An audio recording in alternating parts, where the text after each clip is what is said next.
they can kind of adapt to whatever style. They're really good at getting you kind of play their tempo for that given night. But I thought last night Minnesota did a good job of setting the tempo. I thought it was a good game, though. It was fun to watch. Yep, it was a fun game. And as you said, you knew Michigan was probably going to come back. Figured they were going to find a way to do it, and they did. Look at the sun; it's just beautiful. Here comes the sun. The sun. Yeah, it's reflecting off the snow. Yeah, it's beautiful, isn't it? Yeah. Did you get it fixed? Yes. We're on YouTube. Yeah. So now we get nervous because we got that many more people. We adhere to very strict, rigid policies now. We just do whatever the hell YouTube says to do. If you want to go out to lunch today, anywhere, you have to clear it with them. YouTube. They've got a secret code so that nobody hacks into our feed. And they keep changing the secret code. And then you've got to look it up and you've got to put it back in and everything. And it's a pain. Yeah, because there's no rhyme or reason for it. I mean, who's going to it's like a 16-digit character. Who cares?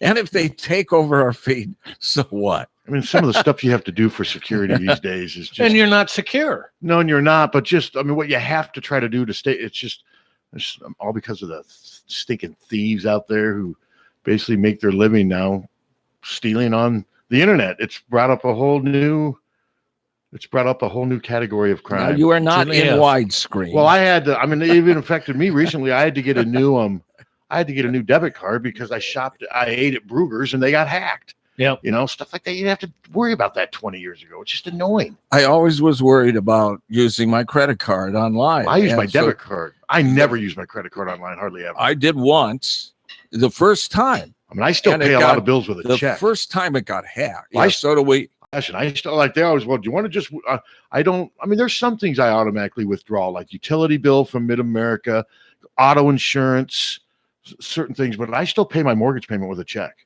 Yeah. I send it on the 27th of every month. Well, and you have a record of it. I just feel safer. I just don't like doing everything online. I agree. I think there's a risk when you do that. And the people that encourage you to be online, they will admit, when you tell them that, they're like, well, yeah, no, you do increase your chances of being hacked if you do everything online. Well, I use a Capital One credit card typically. And man, they got back to us. We ordered pizza from Falbo's. This was like 6 months ago or whatever. And they got back, there was an excessive tip on this Falbo's order. Was this, did you authorize this? I gave the guy a $3 tip. They call that excessive? Yes, and they red flagged it. Well, they couldn't believe you were so cheap. Maybe they were being sarcastic. Yeah, maybe they were like, good. I'll tell you the $3 tip. On what was your tab?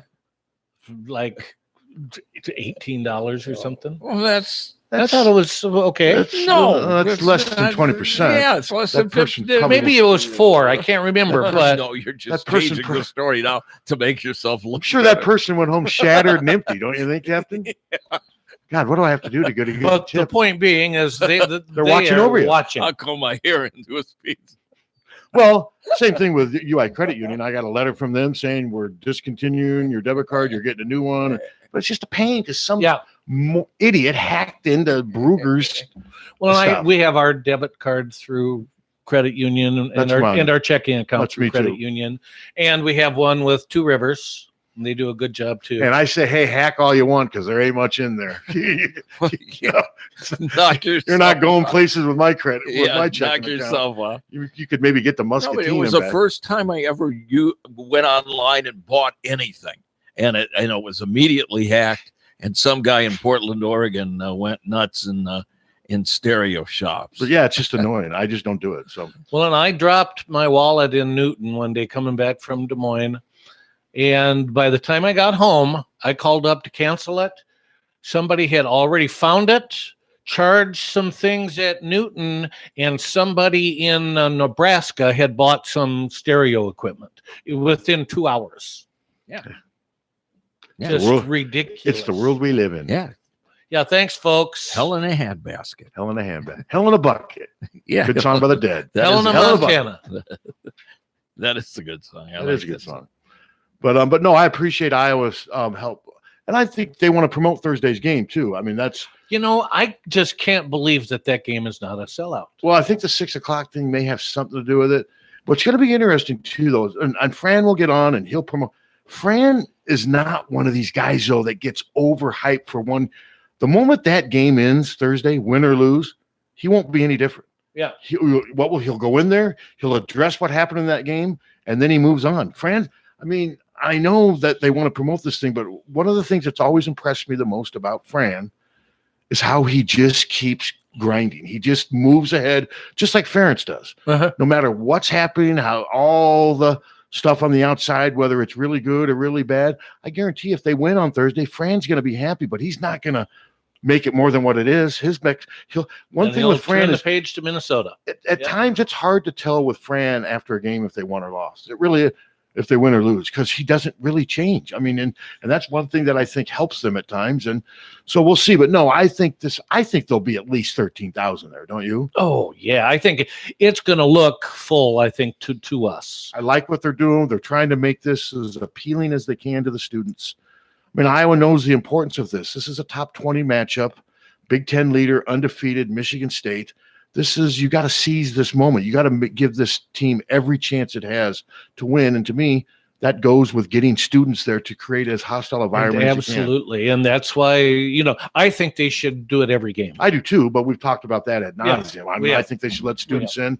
Now, the weather tomorrow's there's no precip tomorrow, right? No. It's going to be cold. But it's going to be single digits probably. Right? It's 16 tomorrow. Okay, I mean, that's bad, but we've had worse. That's January. And then tomorrow night, 10 to 15 below. Late tomorrow night, right? I don't know.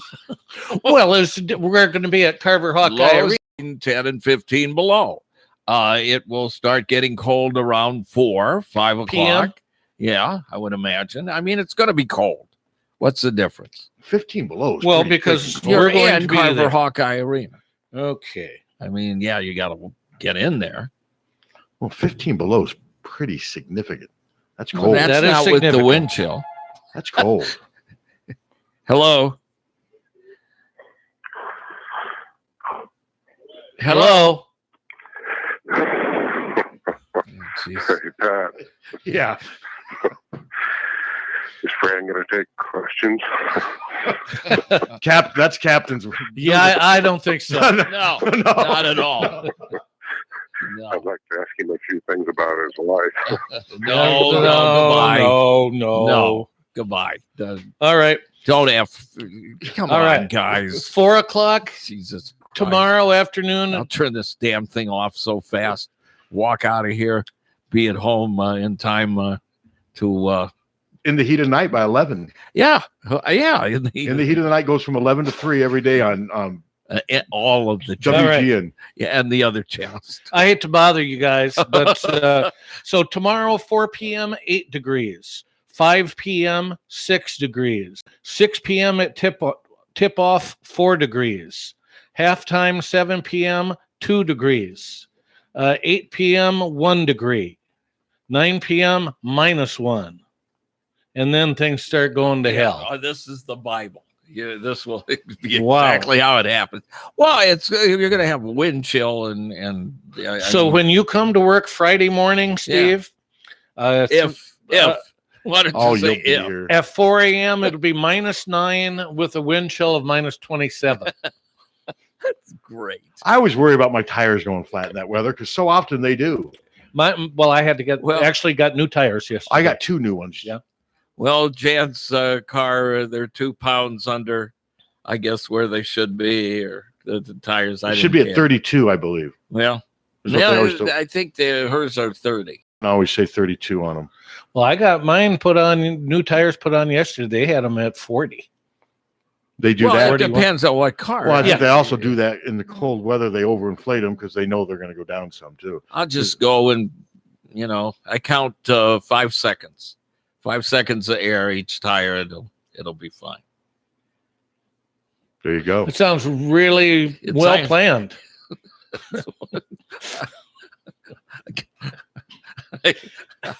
I hate you. But we really have, though, for the most part, we've been lucky weather-wise. this We winter. have.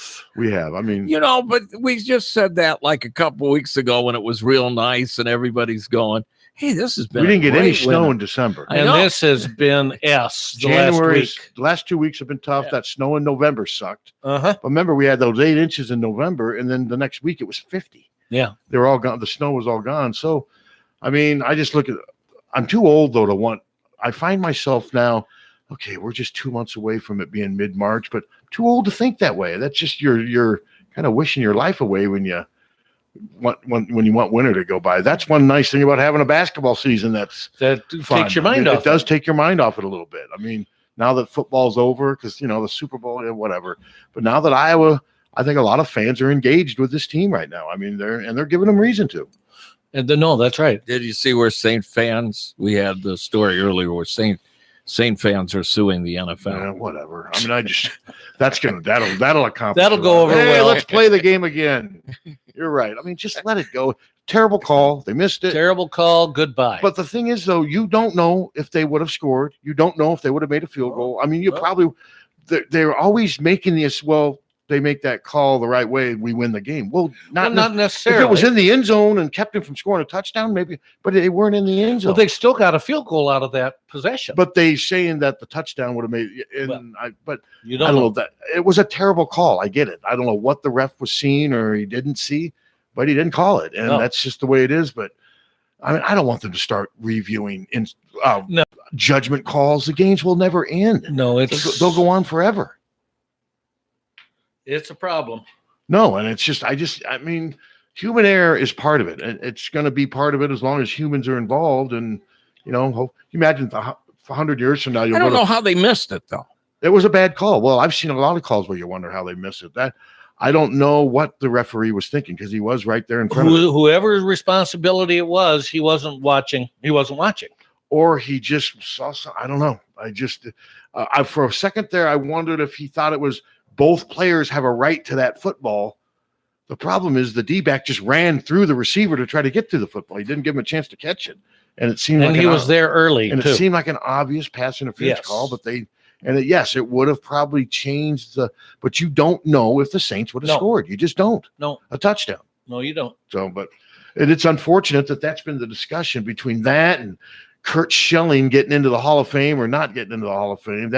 He didn't, did he? No, I've seen so much discussion about that. And really what's funny is it's being discussed, but it's really a political conversation. Yeah. That's all it is. But has anybody ever filed fans filed a suit? That's not going nowhere. No. That's stupid. But the Kurt Schilling thing, really, it's a sports debate, but it's really hiding the fact that it's a political. The debate. hardcore right wingers love Donald. They love Kurt Schilling, and they're complaining that he's not getting it. And the left and the liberals are saying it's just kind of funny watching a sports debate take place when really it's rooted in politics. Well, it was, and I mean the Hall of Fame's full of racists and Ty Cobb. Ty Cobb is a perfect example, full of racists and wife beaters and serial philanderers. They're not filled with great people for the most part. Well, and yeah, I mean it is. I mean, people talk about I just think it's funny that Barry Bonds isn't in the Hall of Fame, but Ty Cobb is. Well, I think it's. I mean, look at the Grammys and I mean, I think it's really stupid now that all these people are saying I'll never perform with R. Kelly again when you've known about this new crap information for 20 years. Yeah, this He's is my not new. age. Yeah. R. Kelly's in his 50s. Yeah, and we knew about it It's the when he same- was in his 20s. It's the same thing with Steve King. All Yeah. these people now are, oh my my God. God. He's been saying this stuff he's been elected 9 times. I mean, so all of a sudden now it's all of a sudden it's bad. Now it was bad back then. But yeah, the stuff with R. Kelly, God, Yeah. I mean, Well, everybody's known about it for 25 years. so why all of a sudden is it? They did a documentary I on saw part of Lifetime, it. and it was all, and they It's had victims, the right? victims One and- after another. Yeah, Wasn't that the name of it? Victims of R. Kelly? yeah. Something like that? I mean, and I believe it because I've known people in the record industry that worked with him that said this guy's. They never wanted to work with him. Most of them. Somebody's worked with him because he's made a lot of money. Oh yeah. Well, and he's Damn still straight. So RCA, which is owned by Sony, dropped him. So you don't really need a record company behind you now. He'll put out damn crap Do it on the himself. internet, And yeah, people will buy it. and people will buy it. Yeah. Is that a call? No, Oh, I thought we had a call. But no, I think everyone took warning when I had to hang up on Fake Dirk. I'll tell you what, though, don't fake Dirk's got his following. Trust me, I know. I understand that, but no, we got it. I mean, I Yeah. understand with you. I mean, we're Yeah. nice enough to have Coach McCaffery on. We appreciate them doing that. And I'm not second guessing where you're going with anything. And we're not going to have questions on. I mean, we get him on for 15 minutes. I mean, he's busy. He's coming on after practice. And like I said, we'll talk to him about the game tomorrow. And I'm going to ask him a little bit about how Patrick's doing now that, he can. How are we going to put 20 pounds on Patrick? Can we ask him that? Well, You could sit down God, and hang with and eat me. with me. Hang with me for a week. Yeah. Although he's not old enough to drink beer, but he's old enough to sit on the couch and eat pizza Yeah. and wash it down with some Edie's ice cream. Sounds good. Yeah, I get those little pint things. Those the little tiny ones. I eat one of those at night because one of them, the really good mint chocolate chips, got like 4 grams of fat in it. How many calories? Like 120. Well, that's It's, nothing. I mean, Bad. no, it's really not bad, and it's a decent amount of ice cream. Nothing. And their double chocolate Rocky Road doesn't have much now. Like the really good one, the peanut butter one with Reese's cups, that little cup of thing has 17 grams of fat in it, and it's the best. See, I loved the seamless transition from Patrick McCaffery to That's what we do. calorie intake. We're all That was over great. the place. That was awesome. Some guy reached out and said, "You guys are freaking weirdos." Called us weirdos. Well, I hadn't been called a weirdo in a long time. who's listening to who? Weirdo. But no, I tweeted that Monday's show went off the rails a little bit, even by our might have. standards. Even by our standards. It might have. But you laughed through the whole thing. How, What do many, you- what do you- how many programs get more than one person named Dirk calling Well, in? Right? it was not a podcast. It was a dirt cast. It That's really what I was. called it, a dirt cast. Dirk-a-rama. So, but in football, hear any rumors football was? Just about that punter, Sleep Dalton or whatever, the kid from The transfer or the he's a grad transfer from somewhere in the South. Texas Tech, maybe. I saw something saying someone saying he's interested in coming Rob Howe put it out. that he's That not only is he interested in being a Hawkeye, but it's likely to happen. I didn't read the story. I just saw his header. okay. Yeah, I had heard that because the kicker from Connecticut ended up going elsewhere, and the tight end that people thought was going to possibly come here ended up going to Georgia Tech. That's the one. Sleep Dalton is his name. What's his stats? He averaged 44 yards a kick. Why is he transferring? Well, that's the thing. I saw something about a week ago on Twitter saying somebody said, and he said, why aren't you going to play your last year at whatever school it was? And he said, sometimes it's not your choice. Oh, makes you wonder. Makes you wonder, doesn't it? Yeah, and so until something like that happens, you just kind of wait. Or and what see. if it's not your choice? Why would they be Well, having a 40? There must know. be. I don't know. But I trust you. If there's baggage or something, they won't have. I mean, No, we wouldn't bring him on. They will find out. Yeah, and these kind of things. I mean, it didn't say it was a done deal, right? No. Yeah. Well, that's again, I didn't read the article. I just saw his header. And What a name, though. Sleep Dalton. mhm. He should have played for Licklight. But that is weird though that a kid would leave and not by his choice. Right. So That's that's what- one of that's what he those said. where I'll believe it when I see it if he's on the roster because I just don't think Iowa would do that if he's got. But we don't know what the baggage is. But it must be something that makes you want to give away your. Well, and it was 40 it was on Twitter, so his response was just like 6 words, and there's no elaboration. So, Well, there's no No. denying it when it's on Twitter. It's right, and it was him. and that was before the story came. Yes. Okay, so this thing's been on Twitter for a while. Yes. Okay, yeah, I was not. Hello. If he was from Texas Tech, remember they got a new coach. Maybe they don't mesh. Yeah. That's possible. But I just don't. Why would not a coach try to mesh with a 44-yard punter? Well, yeah, exactly. Makes me wonder if there's more to the story. Well, we'll find out. Or we may not find out. And He won't. Iowa may find out, and then boom, it may just you never hear from him again. Well, Lord knows we could use a punter that averages 44 yards. I just don't understand it though. But you've got one on scholarship. Are they going to have 2 punters on scholarship now, or is this kid going to walk on? I imagine 2 on scholarship. That just makes no sense to me. Well, I know, but That just makes no sense to me at all. Gersande is, They're going to have two punters on scholarship. Then what if Rastetter's the punter again next year?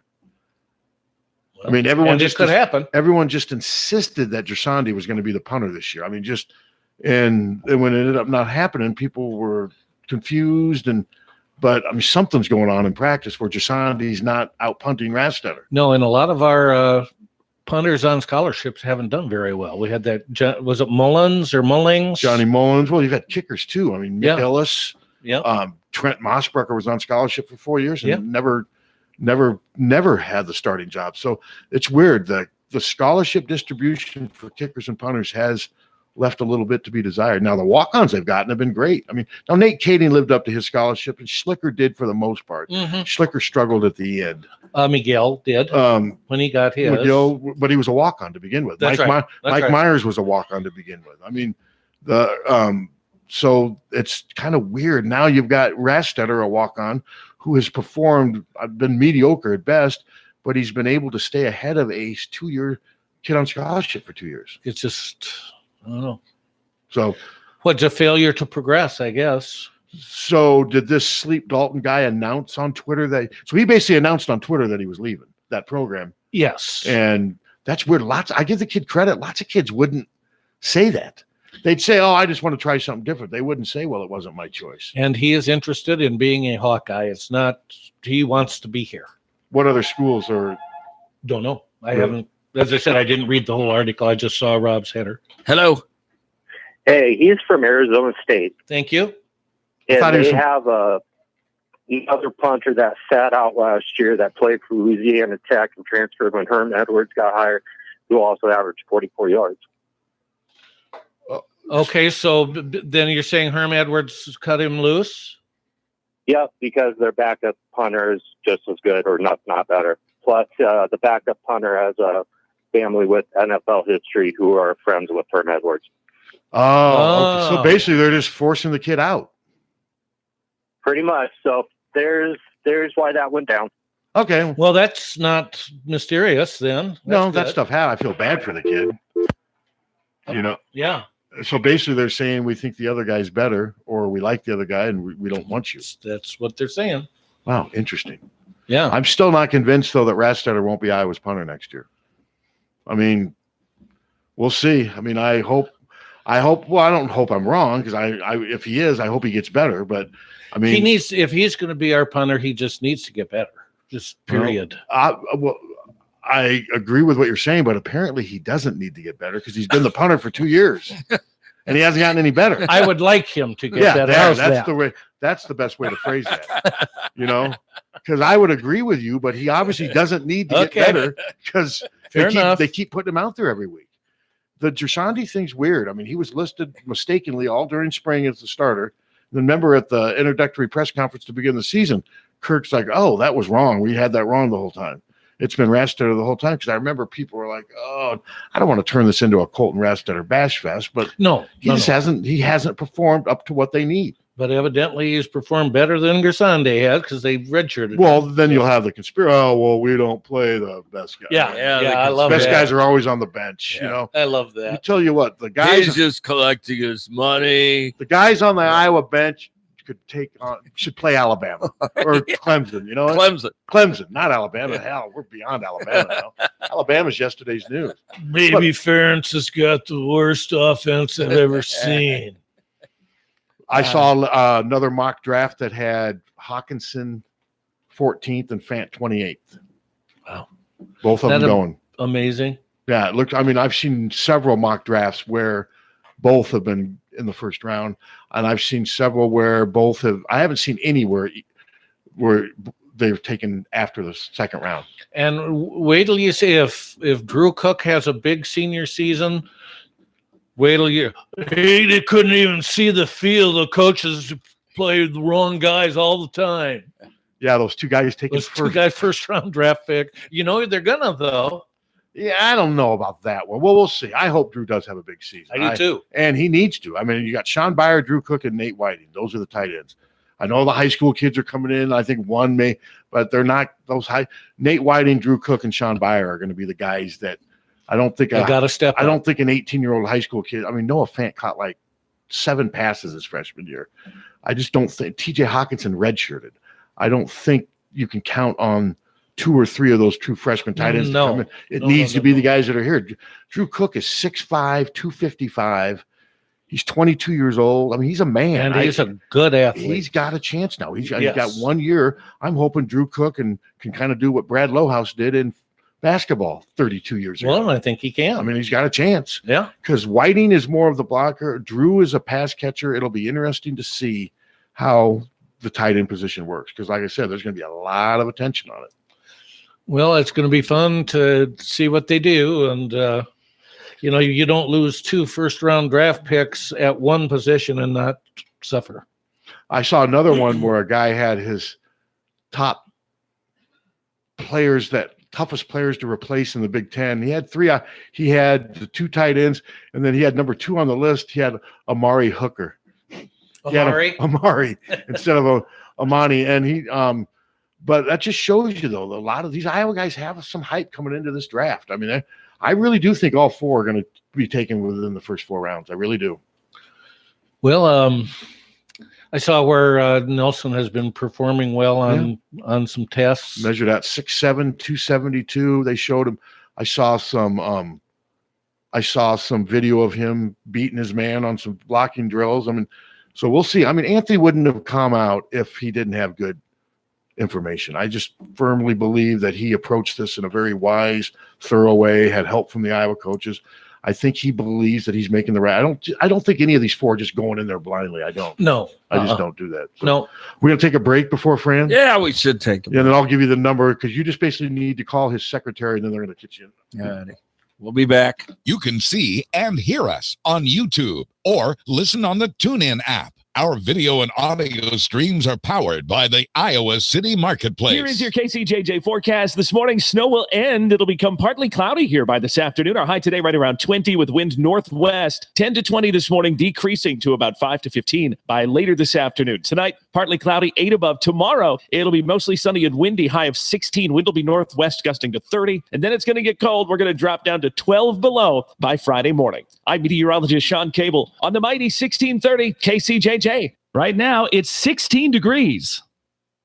1-800-800-ROSE. 1-800-800-ROSE. Your FTD florist is the only number you need to know to send flowers anywhere in the country or Canada from anywhere in the country. 1-800-800-ROSE. It's so easy. Just remember one number. 1-800-800-ROSE. Your FTD florist. 1-800-800-ROSE. Remember, over the years, car keys have gotten extremely complex. Mike's Lock and E-Keys for Cars can generate the most technically advanced automotive keys on the market today.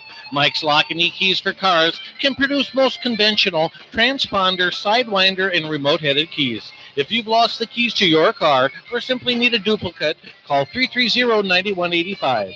Mike's Lock and E-Keys for Cars has the technology to keep you on the road. Call 330-9185 and schedule an appointment today. Hey everybody, it's Kevin here from Big Dog Satellite and Solar, your local TV expert, and I want to tell you about Dish TV. If technology, value, and customer satisfaction are important to you, then it's time to cut the cable cord once and for all. Upgrade your TV experience and start saving with Dish today. Drop by Big Dog Satellite and Solar on Blair's Ferry Road in front of Rockwell. Call 395-0800 or visit us on the web at BigDogSatellite.com. We are Big Dog Satellite and Solar, your locally operated and trusted satellite TV experts. Hawkeye fans, you love watching the black and gold. You know Hawkeye Black and Gold. As a Hawkeye fan, there are no better colors than the Hawkeye Black and Gold. Hi, I'm Steve Anderson. When you're buying, selling, or refinancing your property, consider the green and white team, Hawkeye Title and Settlement. Give us a call at 351-8600. Hawkeye Title and Settlement. The team you love, the people you trust. Car won't steer? Call Premier. Premier Automotive in North Liberty offers full-service mechanical auto repair work in addition to being Eastern Iowa's most trusted name in auto body repair. Use Premier for all your auto repair needs. Brakes, oil changes, air conditioning, diagnostics, transmissions, or preventive maintenance. Whether you hit a deer or your car won't steer, see Premier Automotive in North Liberty. Supple Siding and Remodeling is a locally owned, award-winning construction company looking to hire motivated, career-minded individuals to join their established team.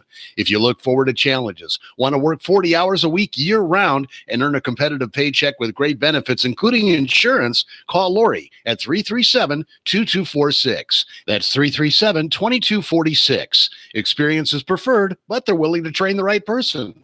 Supple Siding and Remodeling is an equal opportunity employer. If you are looking for creative, eye-popping graphics, look no further than Zephyr Sign and Graphics. Zephyr specializes in vehicle graphics, posters, indoor and outdoor banners, stretched canvas signs, vinyl, plastic, or frame metal yard signs. Call Zephyr Signs and Graphics at 351-3500.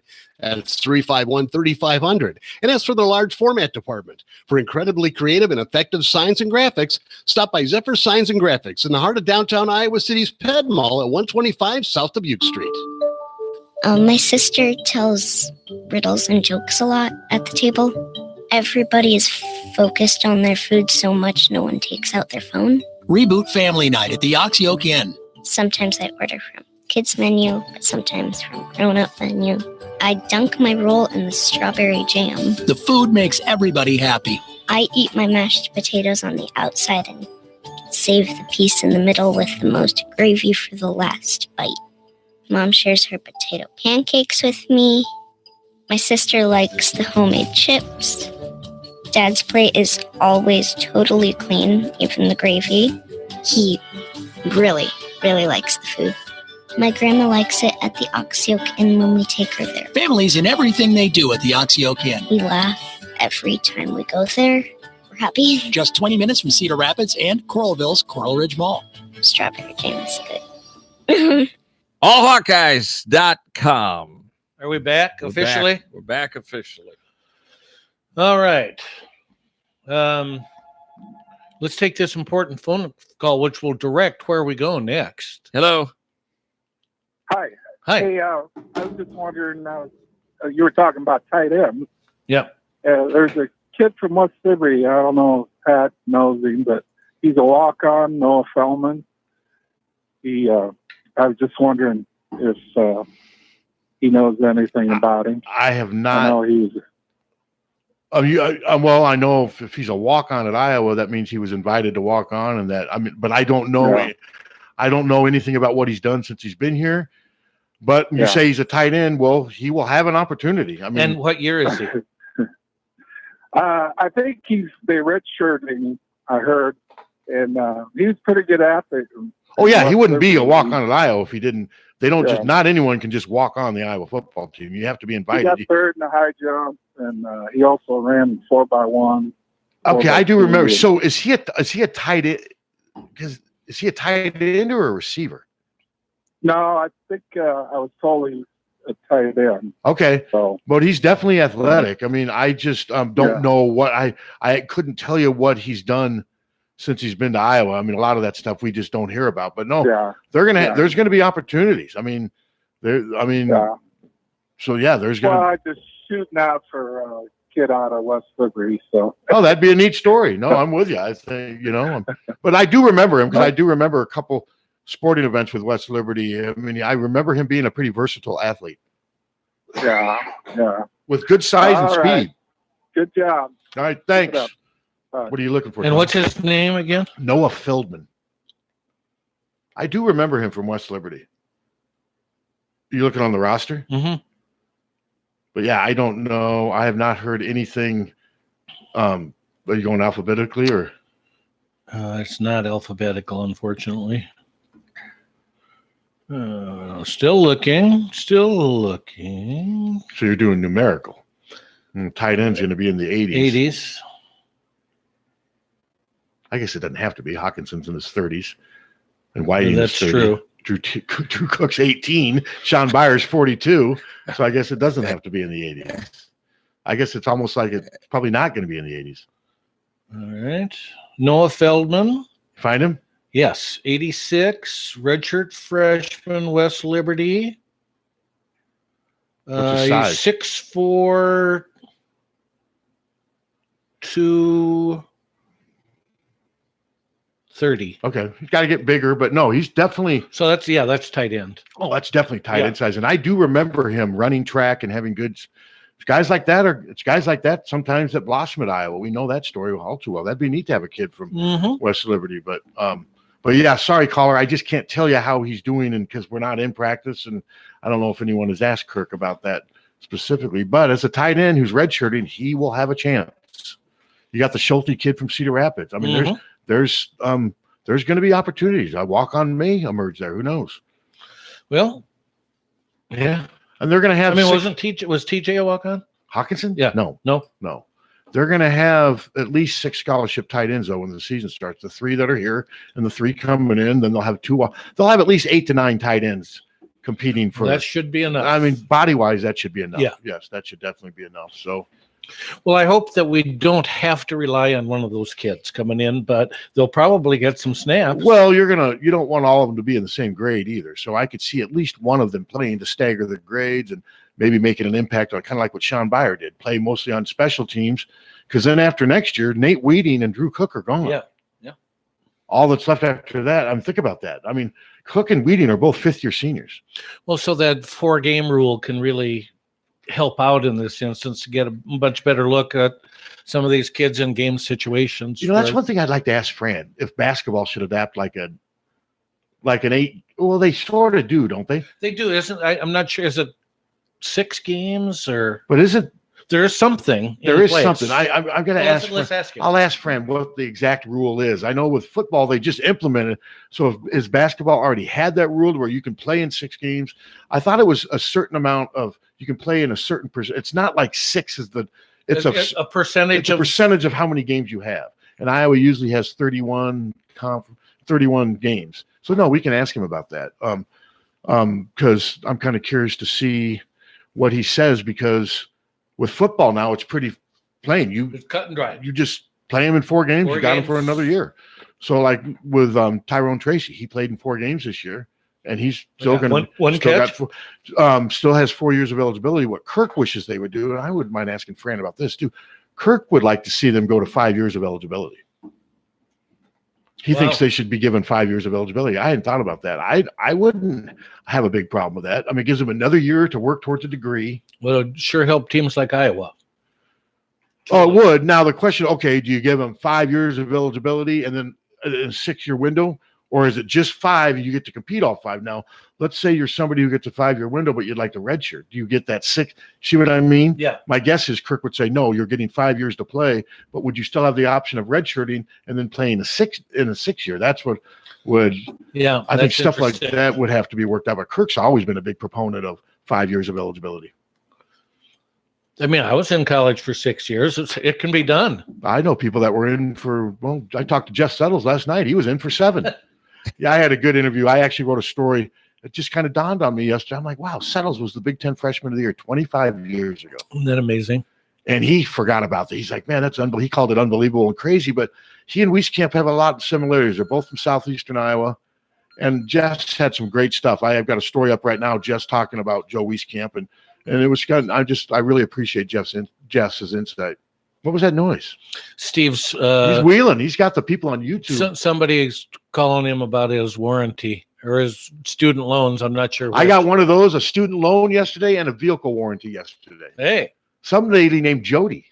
She says, hi, Jody. this is Jody. And she's really happy. And the next thing she's telling me that they are going to help me pay off my student loan, which I do not have. What I don't understand is I just told that person, got my number on Facebook, and I said, it wanted me to ask you a question. And I said, no, call the station. I don't want to be on the air. I said, well, then goodbye. What now? They wanted me to tell you to give you a question. And I I said, call up the station, call up the line. I'm not taking calls on my phone for the show. But you don't really want them calling. The last time someone called, they asked a question that you didn't like. What question was? Fake Dirk. Well, I mean, come on, guys. Dang. You know, I spent a lot of money for this thing, and I still am. There you go. What about Burgoo? What about it? What about Umaguma? I show you the list, though. That's when people think of us, they think of Burgoo and Umaguma. Well, that I retired. I think Pink Floyd owes us some. Yeah. They owe us some money for advertising. I've never seen more vitriol when he said he was going to play at the southern border. I mean, honest to God. And I put it on the 99 Plus KFMH page. Okay, do you think Roger Waters? Do you think Donald Trump has heard of Roger Waters? No. No. I guess he's heard of Pink Floyd. Yeah, but I bet he never he didn't listen to Pink Floyd. No, there's no way. No. He's listening to Celine Dion or whatever. Celine Dion. Yeah. The soundtrack from Titanic. Do you think he ever asked her why the long face? He should be playing the soundtrack from Titanic. Do you think he ever asked her that? No, I don't believe he did. No. I just thought that was funny, though. The moment I have him on, say he's going to be on, then boom, I get to ask him about the menus. What the hell? Well, that's our audience goes with us. I'll give them credit for that. They're going down with the ship. Okay. I don't even know. I didn't even look up to see what big day in music this was. I don't even know what went on today. What is today, the 23rd? I think so. God, I was supposed to go to the dentist today at 11 to get my teeth. I felt bad because I had postponed my previous 2 appointments because I had stuff come up. Today they call me at 8:30 and say, hey, our hygienist can't get in today because of the weather. So they had to cancel. So now I have to go. And then like, we can't get you until March. Hello. Lonely old grandpa. All right, Dirk. Hi, Log D. The real one. You got 9 minutes. Oh, you actually got 7 minutes. You got 7 minutes to enlighten us, Dirk. I got this. Danny Federici, the keyboardist and founding member of the E Street Band. Wow. The late Danny Federici was born 69 years ago today. All right. It was Danny who recruited Bruce to join his band. Well, gee, that was a good decision Good, by Danny. I'd say. Yeah. Good call. Yep. And he died 11 years ago from melanoma. Too bad. Only 58 years old. 58 years old. Wow, that's too young.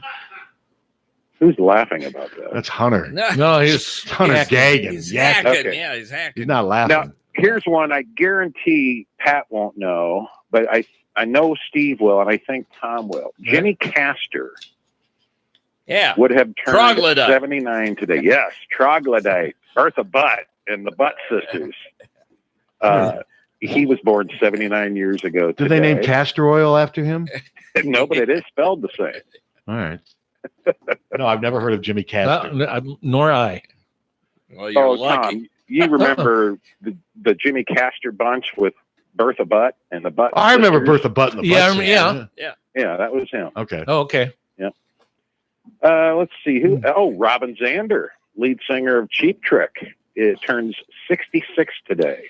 Wow. Never liked Cheap Trick. A little bit of trivia. You know, he was not the first lead singer for Cheap Trick. Can you name that first lead singer? No.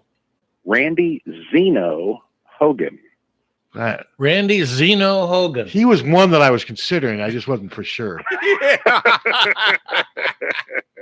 I never got into Cheap Trick very much. I liked a few of their songs. Did they do the Flame? I like the Flame. Yes.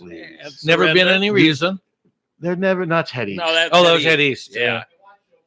I want you to. Yeah, I hated that song. Surrender is a good song. Yeah. Okay. Got anything else, Dirk? This is a pretty slow music day, isn't it? Yeah. Well, Django Reinhardt would have been 100 years old had he not died. But he did. Who's Django Reinhardt?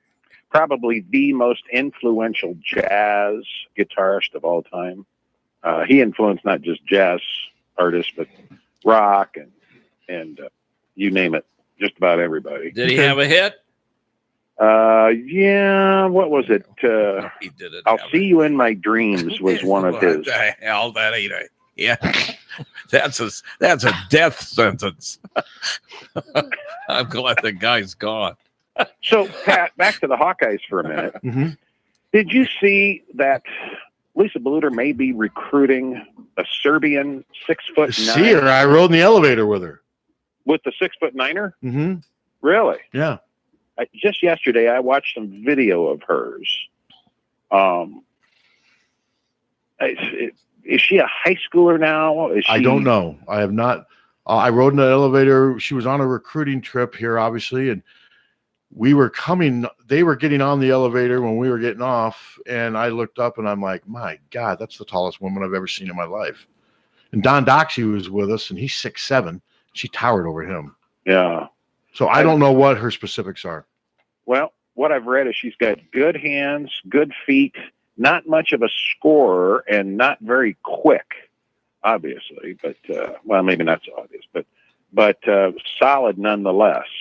And I know as a Hawkeye women's basketball fan, I'm a little concerned about next year with the loss of Megan Gustafson and as well. You should be. And Hannah Stewart. Yeah, I mean, you're going to lose a lot of points. And Hannah Stewart, Tania Davis. Yeah, they lose a lot. A lot of points. And from what I've seen of the bigs on the team right now, they could use something. I agree. No, I agree. So this is real interesting. You can't coach 6'9", especially in women's basketball. Yeah. So that's interesting. I'm really looking forward to hearing what Fran has to say. I mean, would you agree this is maybe the best team he's had at Iowa?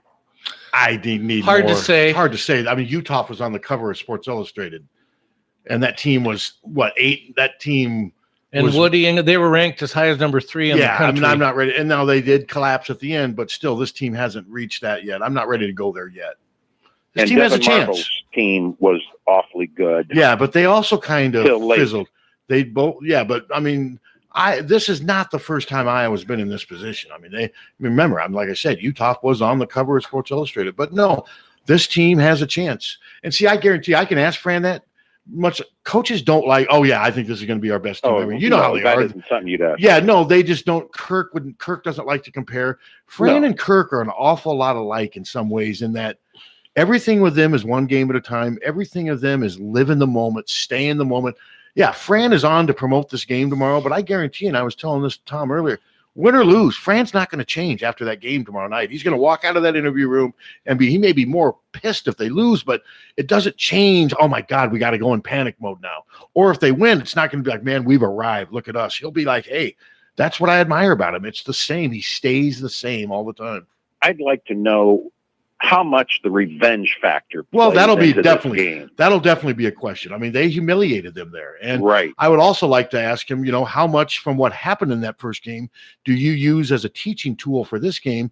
Because obviously Nick Ward was alone, wide open in the paint the whole time.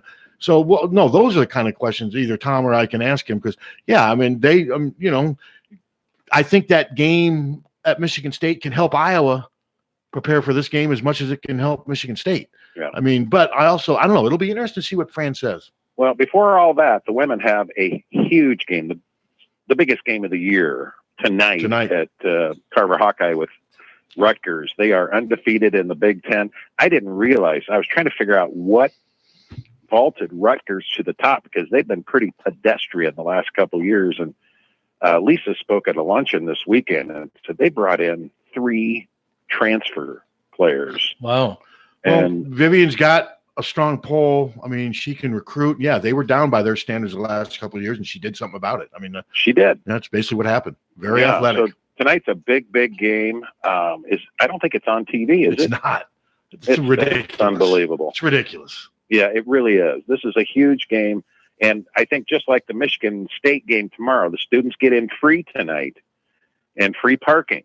So I would encourage everyone that can to come out. I agree. Support the women and give Vivian a fine how you doing, because she's a legend. And she's not going to be coaching forever. I mean, she's nearing the end. She won't have too many trips to Carver left, but I'm with you.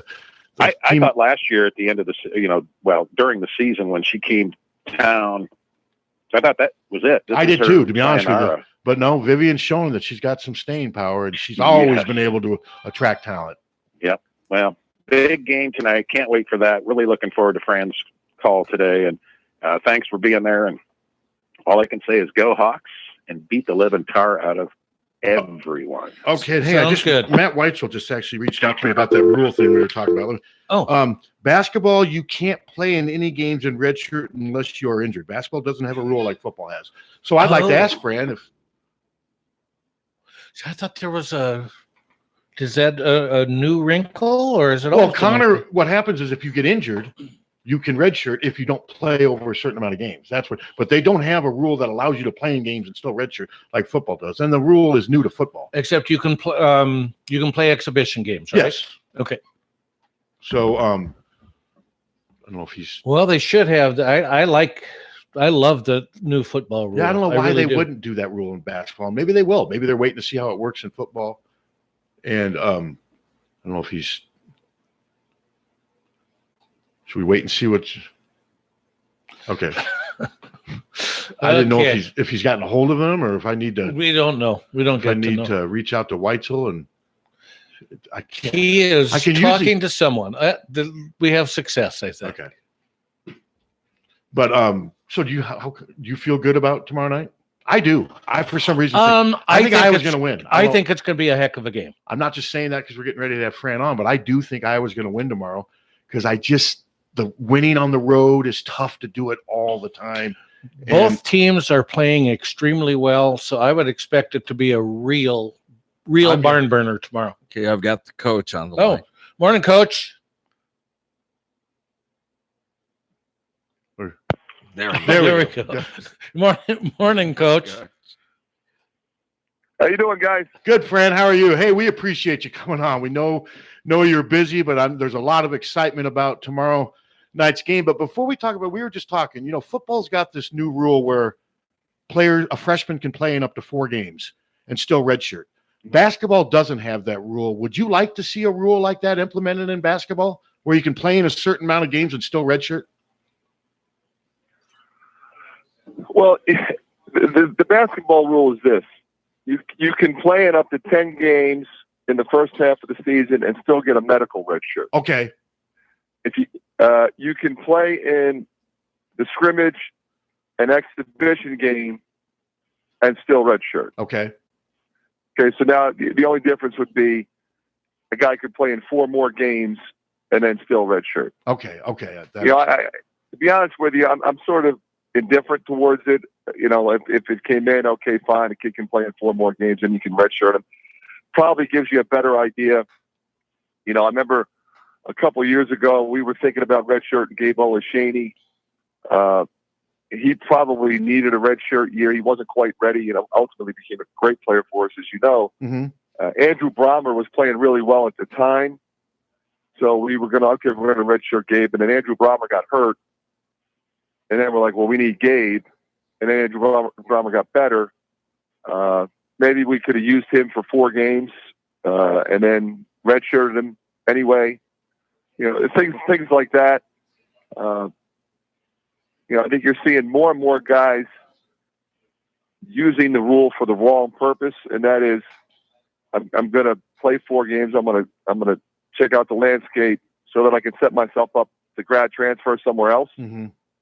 So sometimes there are unintended consequences of what are, essentially good rules, which is kind of what the grad transfer rule is. The grad transfer rule is a very good rule for people who want to use it for the right purpose. Sure. But it was not intended to create a free agency market and to have 250 mid-major schools deliberately, slow down the academic progress of their student athletes so that they can't grad transfer. Okay. The unintended consequences of that rule far outweigh the positive good of that rule, in my opinion. Okay. Now, clearly I'm in the minority, but I have no problem expressing it. So, I think it's a lot more complicated when you start talking about rule changes and what the reason for the rule is and what the unintended consequences might be. Okay. That makes sense. Well, Fran, looking at tomorrow night's game, I know you are a one game at a time guy. I mean, you don't get. I mean, you live in the moment, but this is obviously a big game. I think you would acknowledge that. But do you also have to balance that it is just one game, win or lose? You can't get too high, too low. How do you approach a game like this when you know the fans are getting all excited? Well, first of all, you want the fans to be excited. Yes. You know, that's what you want. You want there to be electricity in that building. And it's important for the players to know and understand that component of the whole process. That said, when you have 20 league games in a league that's as balanced as ours, you really have to go game by game. Because if you don't, you're going to get beat. It's that simple. Now, when you play a team like Michigan State, who's won 20 straight league games in conference play, that's an impressive thing to hear because it's really hard to do. Yeah. The teams are just too good, and that means they're winning probably at least 10 of those on the road. So they've been a good road team. They've been a good spurt team, and it's clearly, defined by their ability to defend. So, you can talk about, okay, we've got to defend their transition game. We've got to defend Ward. Winston is really playing at an incredibly high level. They run really good action, whether it be set plays or, various motion actions, but at the end of the day, you've got to be able to score on that team. And that's not easy to do. So, there's a lot that goes into this game. Everything that we do in terms of preparation and discussion is going to go into this game. And then we'll shift to our next game. And just like, on Sunday, we had one focus, and that was how we're going to beat Illinois. They play a unique style defensively. And if you're not ready for that, not only are they going to beat you, they're going to beat you bad. So that's how we do it. We have tremendous respect for Michigan State and Coach Izzo and how they do things. And we'll just do our best to get them ready. We had a caller ask earlier, the first game up in East Lansing, do you use that as a big teaching tool for this game, or do you block that out? Or how big of an impact is what happened in the first game as far as preparation for this game?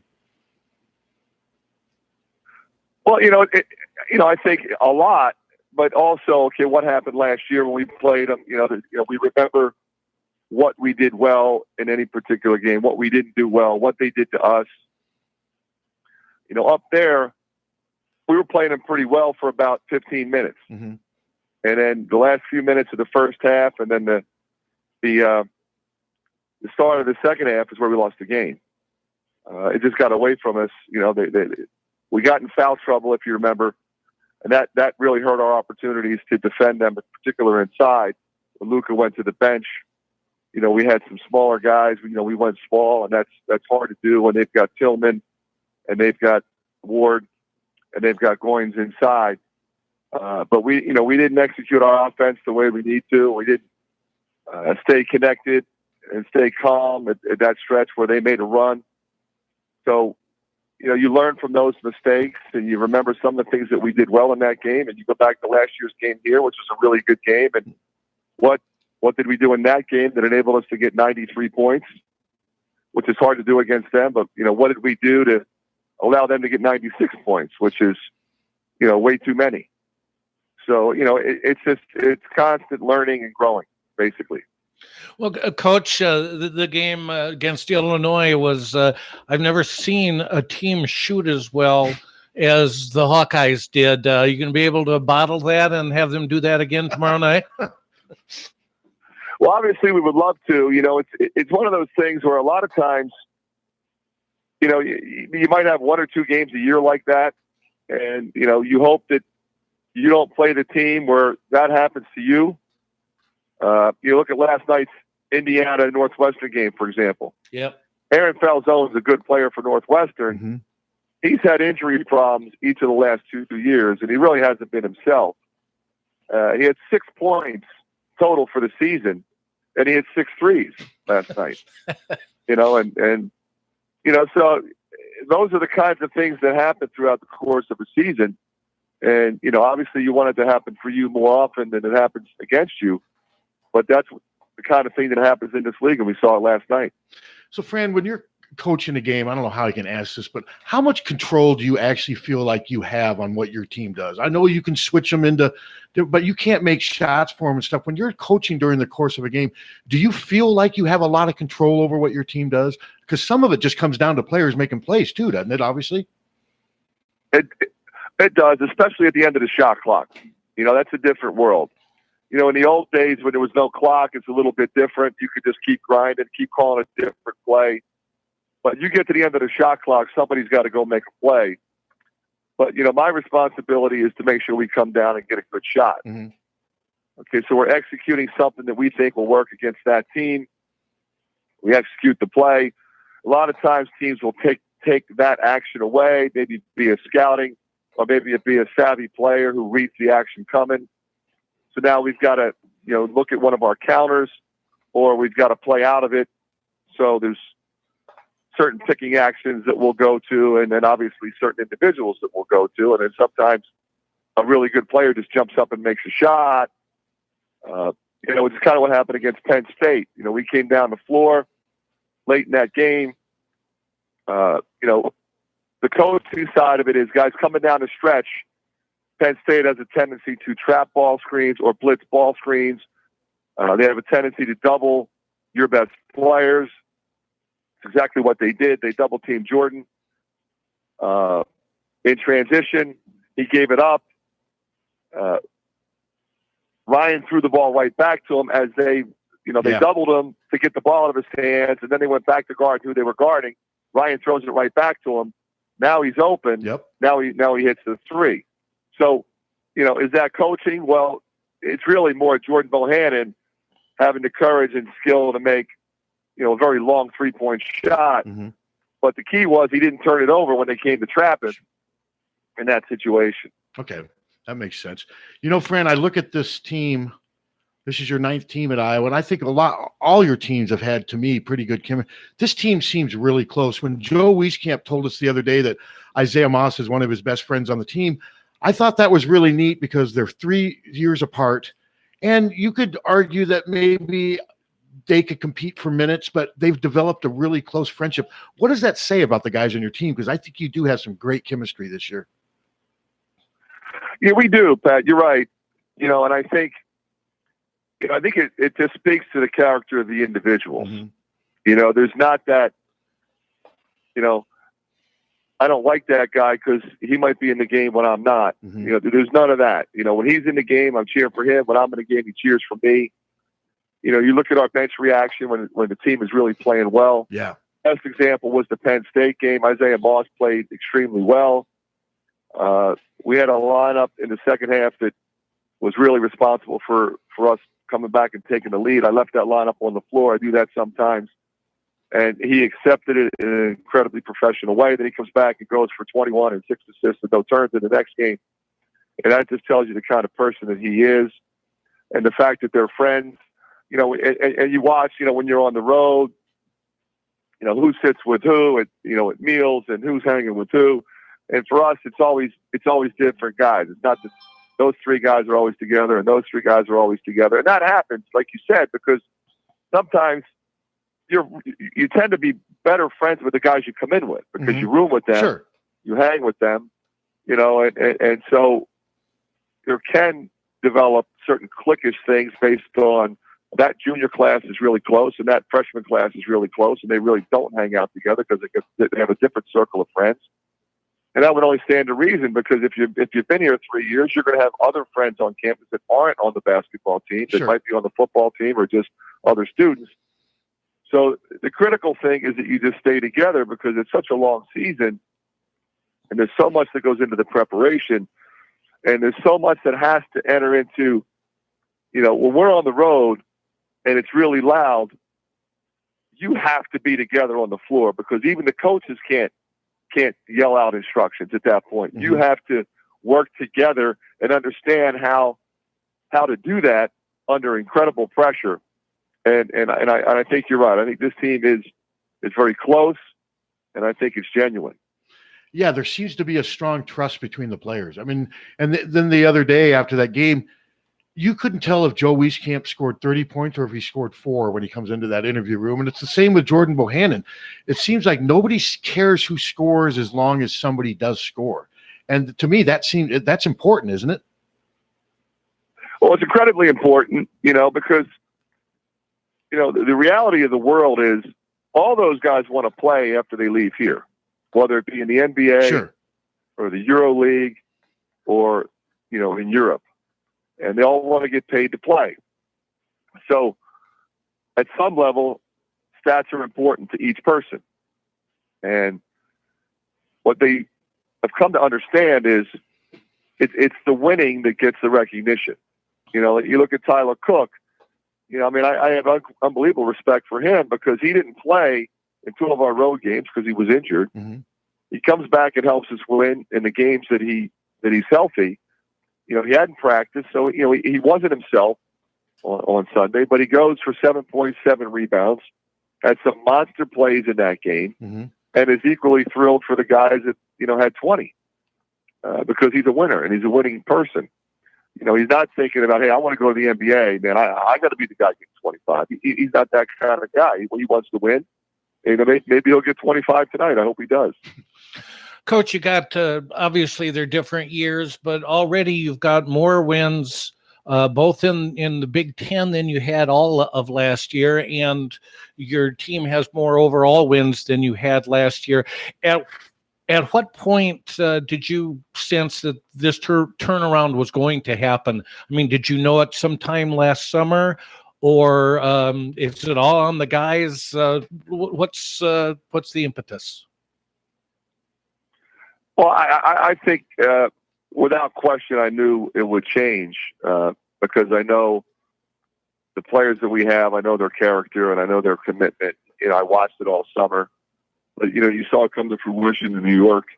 We beat 2 really good teams handily, and they were really together. We got great play out of a lot of different people. We had some key guys having an off game, and we still survived it.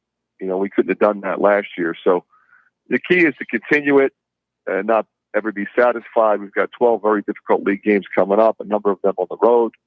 So, yes, we're ahead of last year, but all we're really thinking about is tomorrow night. In a way, Fran, we got 2 more questions because we know you're busy and we appreciate your time. Did last year, in a way, bring your team closer together? I mean, last year's team didn't have it seems like this year's team maybe has an advantage because it has last year's season to build and motivate.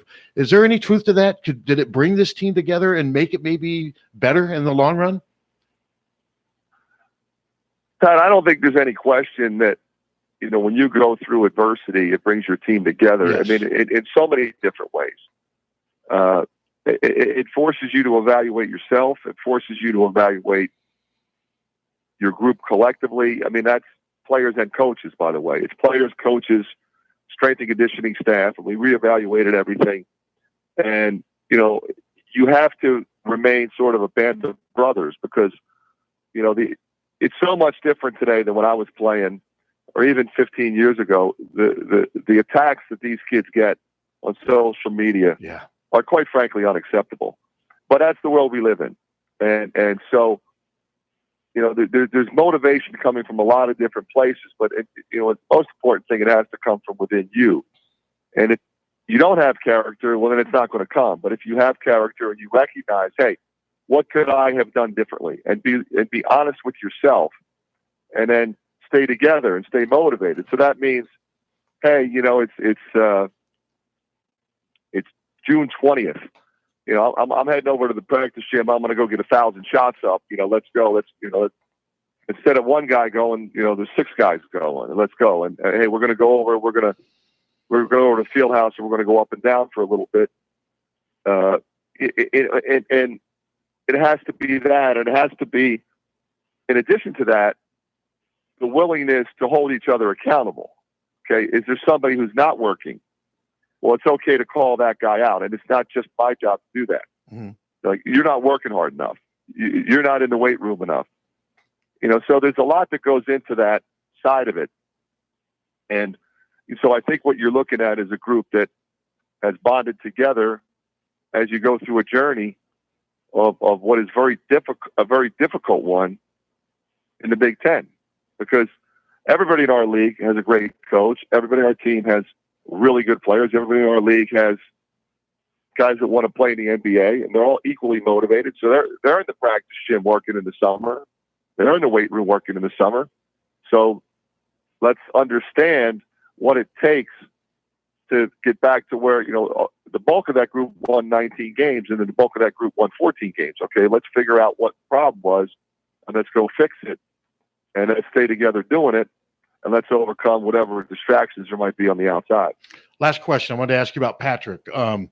I've covered him since he was a freshman. His stats are way bigger this year, and people have asked me, well, is he expanding his game? From my perspective, he's basically been able to do a lot of what he just didn't have to do it when Connor and all the other guys were there. Now he's having to do a lot more on offense, but he's always been able to do a lot of this stuff, hasn't he?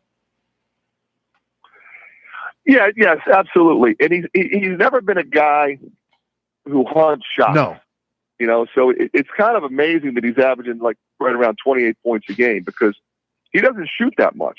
You would think, well, there's a guy senior year. Okay, it's my turn. I'm going to just start firing. I'm trying to get him to shoot more threes. Like the other night, he hit 3 against Wash. He hit 6. There's games when he'll shoot 2 threes and he'll move the ball. It's a different kind of team at West High this year. Yeah, they don't have Hakeem and Sabian Sims and Devontae Lane and Connor and David DeLeo. I mean, they've had a pretty good run of incredibly talented players, but this team's a little younger. They're mostly behind him. They're mostly juniors. Evan Bronze, Nick Pepin. I mean, Braden Adcock has done really well as a senior point guard. And they've been playing together since they were kids. So it's a younger team. It's the team that's not as big. But what he has to do is encourage Evan Bronze to do what he can do, and he's been really good lately on that team.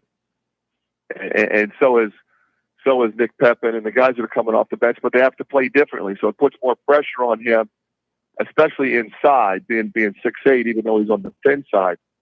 So I've been impressed, Pat, with his ability to score inside, score outside, score in transition, but most importantly, lead a younger team of really good people and really good players, but a different team because they don't have nearly as much size as they've had the last 6 years. Yeah, no, I agree, and I think it'll be perfect preparation for the next level. Listen, Fran, we appreciate your time on short notice. Fran, if you want Connor to gain a little weight, Patrick rather, he could hang around with us for a week.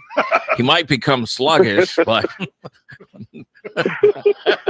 well, he's working on it. I can tell you that. Well, Fran, listen, we appreciate it. We know you're busy. We'll see you in a few hours this afternoon, and good luck tomorrow night. Appreciate it, Pat. Take care, guys. Thanks. Carver's going to be rocking. Oh, it is. I'm looking forward to it. That was great. I appreciate Iowa. Yeah, no, I appreciate Iowa letting us talk to him. And yeah, I could easily put 20. Oh, yeah, easy. But he's not old enough. Start with lunch. Well, yeah. It's a lot of calories and inactivity. That's all it takes. It's not that hard. Calories, inactivity. TV goes on early. TV goes on first. And stays on late. Well, the only exercise you get is chewing and the remote. Well, that's why I have actually tied tape around my remote to one of Jan's barbells. Because it's your exercise? That's my exercise. But Patrick will, and Patrick's always going to be sort of on the, that's his physique and his build, and his game is based a lot on quickness. And it's going to be based on quickness too. He's going to be quicker than a lot of 6'8" guys that he plays against. He's not going to be bigger than those guys, so he's going to have to use his quickness. So, Pat, do you think that this roster is going to be the same next year? I mean, we know CJ Frederick's going to be playing. Frederick will be playing. I mean, Bear will be gone. Patrick's coming in. Bear will be gone. My guess right now is Cook will be gone, pursuing a professional career. I don't know if it'll be in the NBA, but other than that, yeah, I think it's. I mean, who else? So you think Cordell's going to stay for sure? Yeah, I don't know why. Jack's redshirting, so obviously I mean, he's staying. I mean, Cordell, if he wasn't going to stay, he wouldn't be. But yeah, no, I don't envision anyone leaving. I mean, Garza back. Garza's not ready for the NBA by any means yet, but he's a great piece to build around. I think the only pieces that'll be gone are Bear and most likely Cook. Yeah. And other than that, this team. Then you add Patrick, you add CJ Frederick. I think they have a chance to be I mean, they're going to miss and both those Cordell players. and Jack. Yeah. Don't get me wrong; they're going to miss Nicholas Bear in a lot of ways. He does a lot of little things, and if Tyler is gone, of course they're going to miss his low post presence. But you hope between Nunji, Cordell, and Luca Garza and Kriener that they have enough to offset if Tyler isn't around next year. Fran's got a good thing going right now. He's got a really good mix of big players who can play inside. He's got numerous shooters on. There's been times where we've watched Iowa play him. If they just had one or two guys who could shoot. Yeah. Remember those teams back with Gazelle and Clemens? Yeah. And they had everything. And Woody. Yeah. But they just always were. They'd have maybe one good shooter on the floor. Now there's 2, 3 good shooters on the floor. They would have Peter or Utah. And then O'Connor's presence allows Jordan to play off the ball, and that's huge. And the one thing I was going to ask Fran, I've asked him about this before. Another big reason why I think this is working chemistry-wise and with Connor's a pass-first point guard. Mm-hmm. Connor doesn't go out there looking for shots. In fact, Connor turns down too many shots. So my question, and I was going to ask him this, does he want Connor to, if he's open from 3 to? I'm going to answer for him. Yes, he does. Yes, he does. He's told me that before. Yes, he does. But Connor's not going to hunt shots. Connor's not going to force shots. But at some point, and Connor's acknowledges he's going to have to trust himself more from the perimeter, because you notice what teams are doing against him. They're just packing it in. Yep. And they're giving him, they're inviting him to take that 18 to 20 footer. He's made it before. I've seen him make it. Mm-hmm. If he starts making that again, you watch. It's strange how it works. The defenses will start coming out on him, and then he can use his size to get to the basket. Yep. But right, it's a game of adjustments, just like your radio's it's a look world at of us adjustments as a team. Yes. And dysfunctional. None of us care who scores. Well, no. I mean, none of us score anymore. No. When you guys are married, what's your excuse? But no, now and again. When? Now and again. That was a pink. Not yesterday. Day before. Week? Maybe not. Last month. Yes. Fine. Show me up sooner. Make me look bad. What are you, 2013? Well, let's see. Shane was born in 79. But no, you did notice, though, with Fran, huge game tomorrow, but he's not it's not life or death. I mean, he's not. I mean, if they lose, they're going to be 5-4 and 16-4, and you move on. What's the difference between interviewing him and almost everybody else? It's kind of like it's on a satellite delay. You know how there's a little pause. Yeah, because he stops to think about what he's going to say. He's thinking about what he's going to say. Yeah. No, I think Fran. And I think that's the way. I think that's the way he coaches. I mean, Fran's a very bright guy. You don't go to Penn Business School, the Wharton School of Business, and graduate without being smart. And one thing I do think with Connor and Patrick being pass-first players, that's what Fran was. The apple doesn't fall too far from the tree. Fran was a very unselfish pass-first facilitator, and that's how Connor plays the game. Now, Patrick's a little different. They're completely different personalities, different playing styles. But no, I mean, right now, it's amazing how quickly this thing has turned around. And I watch these other Big Ten teams, even Michigan State, and I say to myself, okay, I'm looking at Michigan State with Goins and Tellman and Nick Ward. Good players, don't get me wrong, but are they any better than Tyler Cook, Luca Garza? I mean, Iowa's got good players. I think better than the experience is really starting to show too. Last year, things slipped off the rails. Yep. And you deal with it. They've dealt with it, but I still think even last year they had good talent, and now we're seeing this all come to fruition. Now it's still early. Fran even said to us, guys, we have 12 games left. Yeah. I mean, they still have time to become elite. They still have time to collapse. Absolutely. You don't know. I don't think they're going to be either. I see this team right now. I had started off the season thinking 8-12, 9-11. I'm willing to go now. I think they're going to be at least 11 or 12. I think they're going to 11-9, 12-8. And if they do that, if they go 12-8, they're probably a 7 seed, because that would be 12. That would be 23 victories going into the Big Ten tournament. That's where I think they are right now. I mean, because they're already 1 or 2 games ahead of my conference picks right now. Yeah, we did a little exercise Saturday, Hunter, me, and Feeney, where we went through and picked the remaining games and where we thought they would finish. Mm-hmm. And all 3 of us had it at 12-8. Okay, I mean, different games. And 12-8, that's pretty good in this pretty conference. Damn good. After that'd be an 8-game improvement from the year before. They go 12-8. I think you got to give Fran some consideration for coach of the year. I mean, we're still way early. I mean, we're still way early. John Beilein hasn't lost a game in the conference yet, but Michigan was expected to be really good again this year. Well, they lost one. They lost to Wisconsin. Well, yeah, they lost to Wisconsin. No, but Michigan State had. That's right. They haven't lost a game yet. But Iowa, nobody had Iowa higher than 9th or 10th. Nope. Right now. And right now they're 4th and playing with a lot of confidence. And the other thing is, Iowa's a very veteran, old, experienced team. Yeah. I mean, Isaiah Moss is a 4th-year junior. You just don't have any of those. And what a difference. How much better is this team when he's making shots and when he's playing? To me, you could almost argue difference. he and Weezy. He seems to, when he's playing really well, it just seems to have an effect on everybody. Yep. Isaiah Moss, when he's making threes, because then you got to, the defense is saying, oh, great, we got to guard him now, and Wieskamp and Bohannon.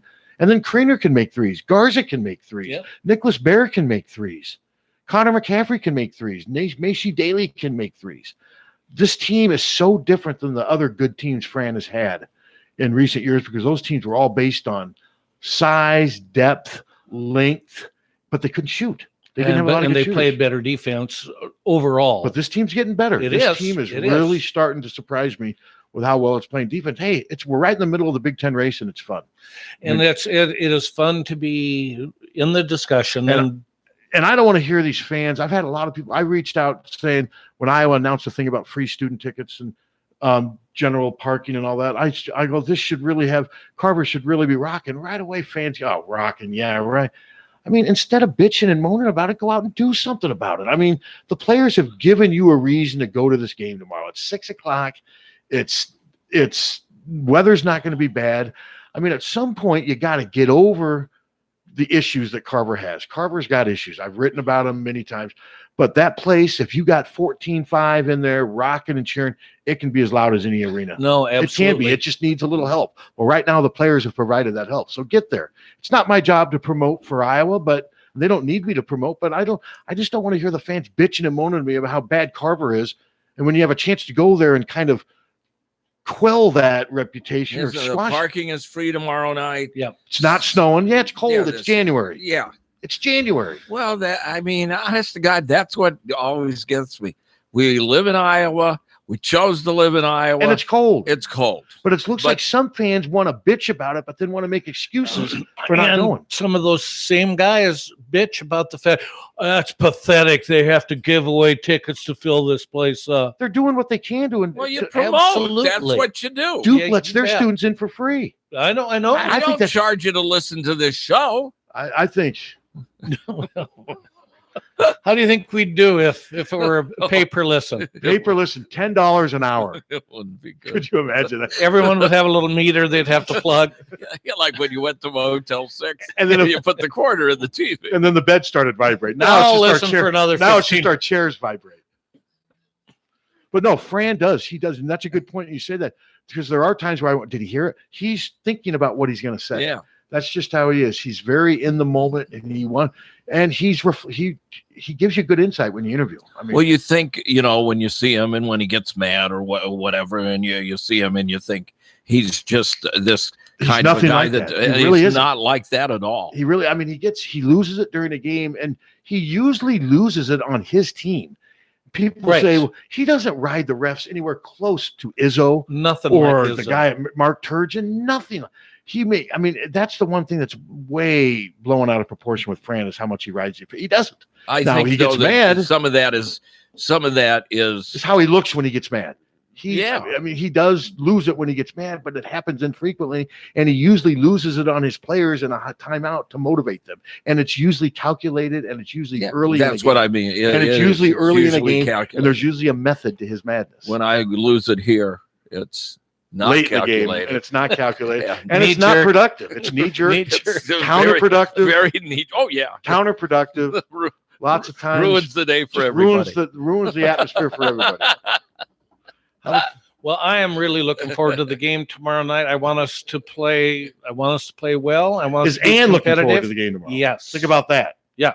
Ann was bitter, pissed off about Iowa men's basketball after the Pierce thing, and rightfully so. She's still not back. But completely. they're gradually getting her back, right? I think so. Because they're winning. And when's the last time an Iowa basketball player got in trouble? Knock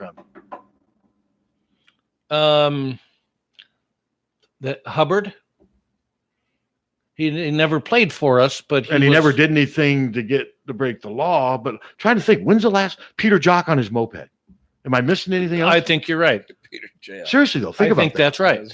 That, and to me, that says something about the character and who these guys are recruiting. And crap like happened. I mean, that's, you're still in college. You're still a kid. That was not a big deal. But what I'm saying is that's something the coaches should be proud of. I mean, we've seen it doesn't always work that way. Sometimes you get these kids here, but I'm telling you, they are recruiting guys with high character. Have you heard anything about how CJ Frederick is doing? No, I have not. I haven't heard anything good or bad. No, nothing. Other than he was hurt early on taking a charge. Yeah, and that he had cracked a rib or something. Yes. Now, somebody did reach out to me and wanted to know if we would have a chance to talk to CJ about his high school. He went to that. I ain't talking to him about that crap. What? I mean, I understand. I mean, he's here. I mean, I'm not going to talk. I'm not going to get political. What? That's he went to Covington Catholic. Well, why would you? I've had 2 or 3 people reach out and say they'd like me to do a story on his reaction to what's going on. No, and I don't want to go there. No. I just don't feel the need. It's well, not fair. First of all, he's not part of it. No, that's he not had fair. nothing to do with it. Hey, I'd like to parachute in and get your thoughts on but no, he did go to that school. What have you, but no, CJ Frederick I think the best thing he did was redshirt this year. And if he can come in next year and be another 3-point shooter, think about that. Think about if he comes in and he's reliable, can make him Bohannon, Moss, Wieskamp, Frederick. Fran has surrounded himself with a bunch of 3-point shooters. He didn't have that 2 or 3 years ago. And I think that's a big difference. Patrick can make, Patrick and Connor can make them, but they're going to have multiple 3-point shooters on the roster next year, even if Cook and Bear leave. Why would somebody think that that's a good idea anyway? I mean, why not just say, oh, hey, could you get him to stand in front of a Native American and what's he going to say? Native American drum. It just puts him in an awkward situation. Yeah, it doesn't. Yeah, and it ties him to something that he has freaking nothing to do with. And that now is being used by both political parties to their advantage, which, like everything in this freaking country now, everything turns into a political debate, and it just drives me crazy. I mean, but no, I'm not going. I mean, I'm not going to ask him. We don't normally. We'd have to get a special request to set up an interview with him since he's redshirted. But I'm not going to go up to, hey, I'd like to talk to CJ about the. I mean, that's just. I mean, I'm just not going to do that. I don't think it's fair, and I don't think Iowa wants me doing that. There's other things to worry about. I asked once some guy from Moline that I went to school with, and I wasn't that good of friends with him. He did some damn thing where he went to prison for like 7 years, and some damn thing. And I'm like, and some reporter for the Quad City Times, they're doing a story on the station. And asked me, well, what about this guy? What do you think about this guy? I guess he shouldn't have killed the person. I don't. What are you supposed to say? It's always a safe answer. Yeah, murder's not a good thing. If you always go against murder, I think you're going to be okay. What are you supposed to say? And he didn't kill. I don't remember what he did. He didn't kill anybody. Well, do you think, Pat, and I don't know that it's a fair question or anything, but do you see Joe Wieskamp staying for 4 years? Wow, that's at least 3. I'll say at least 3. I mean, is Kevin Herter that much better of a player than? That's a good point. I didn't think Kevin Herter was ready. I didn't drafted either. In the first round. He scored 29 the other night. I know. I think Kevin Herter is a little taller. But I wouldn't say but I don't think Joe Wieskamp's ready for the NBA by any means. No. But I didn't think Kevin Herter was either. So that's a good question. But I will say I think he's here at least 3 years. I'm going to ask my friend Sean from CenturyLink how come the phone line doesn't ring for the gym club. Oh. Well, I think that's a fair question. Got that in. And, hey, what was up with MediaCom last night? I couldn't watch Andy Griffith. 106 was out. All those half my channels were out. Because they're local channels, and evidently they had a relay drop. Okay, do you think that they credit us for that stuff last night? No, not at all. And when I called in to complain, what's the first? If you're calling to pay your bill, that's always the first thing they say. I don't want to pay my bill right now because I'm not getting my service. It pisses me off. listen, you had a bad snowstorm. You had ice. You've got these things being relayed. I mean, I don't want to defend. I know, but this is on top of that cable thing. Hey, they have a court named after them. Yeah, but this is on top of that cable being cut and being without it for 24 hours. I know it, but yesterday out here, I mean, frequencies are affected, and the way they relay, I couldn't get the Weather Channel here. It just gets frustrating. From NOAA here. It wasn't nowhere received. This crap just, I know, but there's only so much they can really do. I know. It's just, I'm just venting. Yeah. And I got to pay my Verizon because I think my Verizon bill's due on the 25th. And they get surly. If they don't get it by the day it's due, they send out like secret. Hey, Jim, did we send ours out? Verizon is nuts, man. If you They don't get that thing paid, what did you say? Okay. Verizon's nuts. I mean, they have the power to disconnect you. And they do. They disconnected me for a week, and they had cashed my check a week earlier. They didn't realize. I'm like, you disconnected my phone for a week, and yet my check cashed. Oh, yeah, you're right. That's bad on our part. They went a week without my phone working, even though they had cashed my check. They don't like you sending checks. They'd rather have you pay online, and I send checks. Screw them. I don't care. All I know is it was, what was it when we got into it with U.S. Cellular? How many years ago?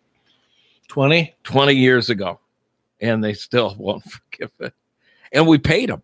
We paid them twice. Yeah, we paid them twice. And they still say you owe them money? Yeah.